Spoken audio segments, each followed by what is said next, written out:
drink, not the full situation. Why do you feel the need to be public about your relationship, to show off your relationship in a sense?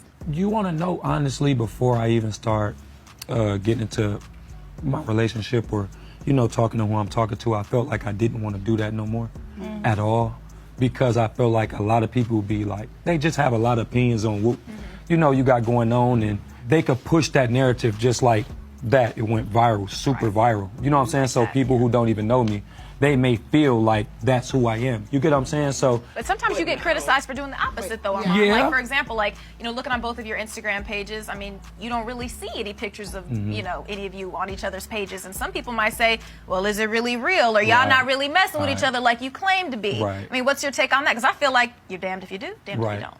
That was 100% correct. But with me and BabyGirl, I feel like, I love the nickname. I know, you always tell her that.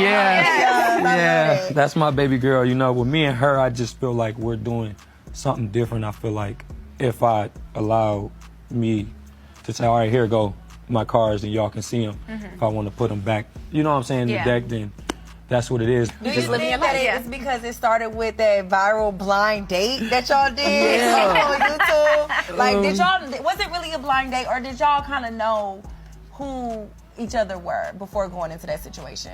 Great question. Of course, I feel like she knew who I was. I didn't know who she was. I met her before. I seen her in LA one time. Last year I was single. You know. And I just knew. I'm like, no, I wasn't flying. I just knew. I'm like, yo, like, she's like, you know, like the way, you know, we was.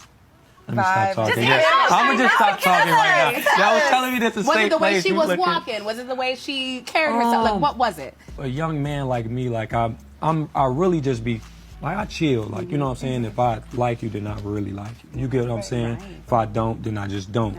So with her, the way she would look at me, you know what I'm saying? When, like, it was introduced, like, oh, it's Armon, it's Reginae. She's like, I'm like, then she walk away. I'm like, okay, you know, like we actually had her on the show. She was. Doritos is so proud to amplify this year's Solid Black Changemakers creative expression. I got the honor of being able to DJ here at 9 o'clock, introducing you to the future is now, which is the next group of artists who will be taking over this year, right? So being like a vet in the game, being able to like align myself with the next generation of artists, that's my mantra. The Solid Black campaign was to celebrate the importance of Black creators and amplifying their voices. I'm back in my bag like Doritos. One of our very first guests, and Reginae told us all about what she was looking in for a man and what he needed to do to lock her down. So let's check out this clip. I don't know if you've seen it. Oh, y'all, let me see. So walk us through what a man needs to do to take you out. You know, pretty much, I want to feel like a queen for the day. Right. You know, that's what it is. You know, surprise me, spontaneous. Come pick me up with my clothes already picked out. You know, the driver already there. You don't even have to be there. Send the driver for me. Let me meet you at the date. That's BabyGirl right So there. did that happen? Was she talking about you this whole time? I feel like she was talking about me this whole time. I feel like she was talking about I feel like you lived up to it for sure. I love that you actually listened to her because, you know, in order for you, because I like that you take her on dates that she's never been on before. And in order for you to know that, that means when she's talking and saying she's never done it, you're like, oh, okay. Listening. And that's a big part of communication, actually listening to your woman. 100%. I feel like if a woman is saying it more than, even if she says it once, then it's like, okay, I'm taking heed to that. You know what I'm saying? Like, we talk a lot about what Reginae wants and needed, and it's important. But why is it, or how does she fulfill you? Because I think it's equally important. If you're a relationship, it's a partnership. You both are kind of building each other up. Like, what does she do for you that other women probably didn't do in the past? Reginae, what she does for me, she do something to me like, I want to say she do something to like, how can I explain this? I feel like she makes you better and you're more vulnerable. I'm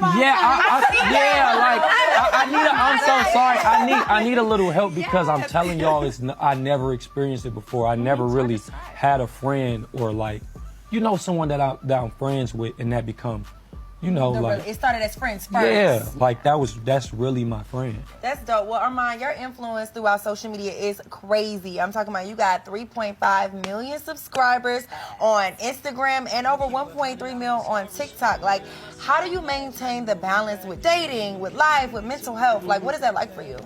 I just do it. Hey, yeah, I just do it. I mean, does it ever get overwhelming at times? It does. But I feel like with me being raised, how I was raised, even just with everything that come into play with this, I just feel like it'd be cool to me. Like I could never want, you know, I'm from nothing, so everything is a game. Well, I want to make sure we double down on the mental health piece because you've spoken about that before, specifically as it relates to like Black influencers, creators, people in the entertainment world, male influencers. Like, what did you or why did you decide to say this is something that I'm going to advocate for? Was there a specific situation in your life that happened that made you take mental health even more seriously than you've done in the past? If I'm going to answer this question honestly, is because I used to always feel I was so much strong, like I'd been through it all, I don't have mental, until like it caught me off guard, you get what I'm saying? And I started seeing what it was, like I didn't want to get out of bed, I gained like a lot of weight, you get what I'm saying? Like, would you share with us some of the things that you've been through, if it's not too sensitive? Yeah, it was just, and that's why I appreciate my baby girl so much, because I was just in a space where I didn't understand a lot of things as far as, if I tell you I love you, you get what I'm saying? You tell me you love me, I don't get the things that go, the extra With stuff. Yes. You get what I'm saying? Like, The actionables. I just didn't get it. I never got it. So. Right. So how did you like over Food and maybe a drink, not the